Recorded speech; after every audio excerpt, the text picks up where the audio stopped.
با سلام به بینندگان عزیز، ساعت وقت پراگنده هست و من شالو گلخوجه در چند دقیقه دیگر برای شما خبرهای تازه تاجیکستان و جهان رو میرسونم و 3 ساعت پس همه شما از اون رو در پخش مستقیم برنامه خبری در آزادی ویدیو کانال مستقیم رادیو آزادی در یوتیوب منتظر خواهیم بود.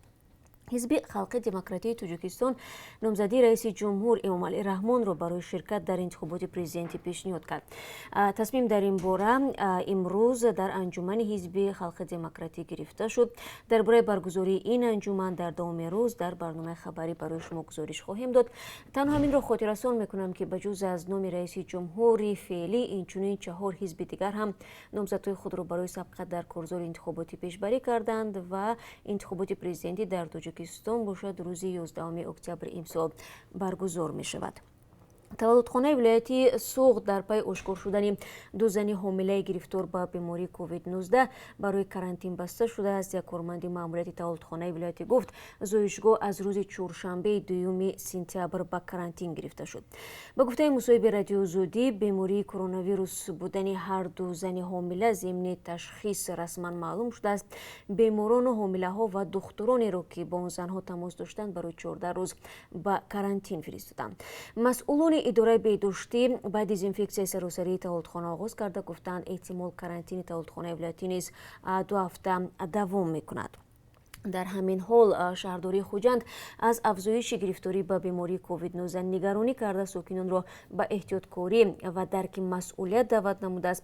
مقامات به عنوان مکان استراحت، طربخانه و کلوب‌های شبانه و توی‌های سیر و دم را نام بردند که در آن جایها قاعده‌های بهداشتی رعایت نمی‌شوند. شهرداری میگوید در پی یک رید نسبت چندی از صاحبان طربخانه و توی‌خانه‌ها سندهای مأموری ترتیب داده شده است.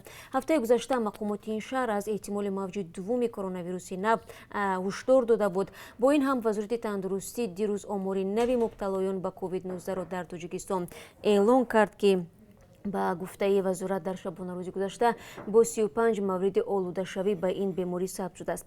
به همین ترتیب از آخر ماه اپریل تا 2 سپتامبر در تاجیکستان 8654 نفر به کرونا ویروس نو گرفتار شدند. شماره فوتیدگان 69 نفر حساب شده است.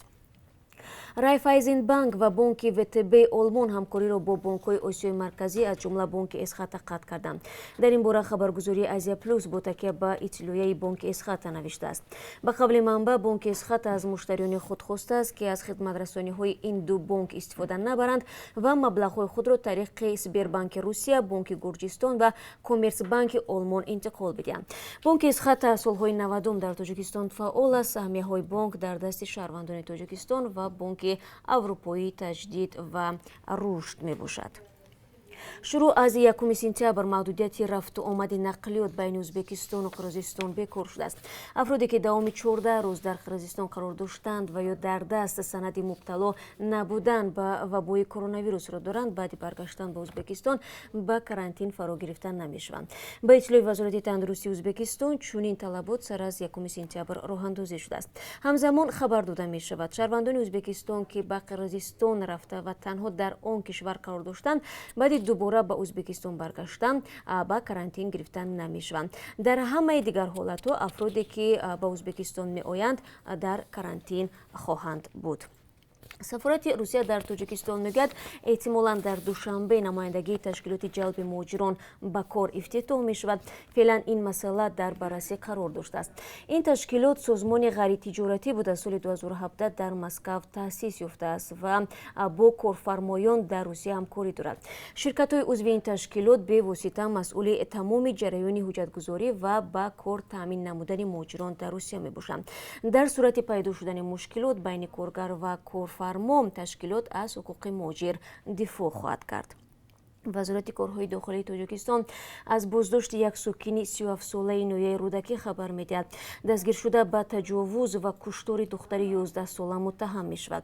در خبر آمده است که فردی گمانبر روز 25 آگوست ساکن 11 ساله نویه دوستی را برای فریب به ایستگاه گردش روی ماشینگرد جماعت دهات گلستان برده برای قانع کردن نفس شهوانیش در زیر ایستگاه با استفاده زورآوری به ناموسش تجاوز میکند.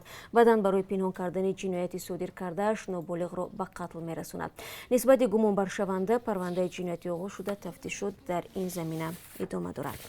خب بینندگان عزیز، این چند خبری توضیح بود که تا این ساعت به دست من رسید. با خبر از این بیشتر من همه شما رو 3 ساعت پس در برنامه خبری منتظر خواهم بود. خود را احتیاط کنید، روزی خوبی داشته باشید و تشکر که پیوسته ما را تماشا میکنید.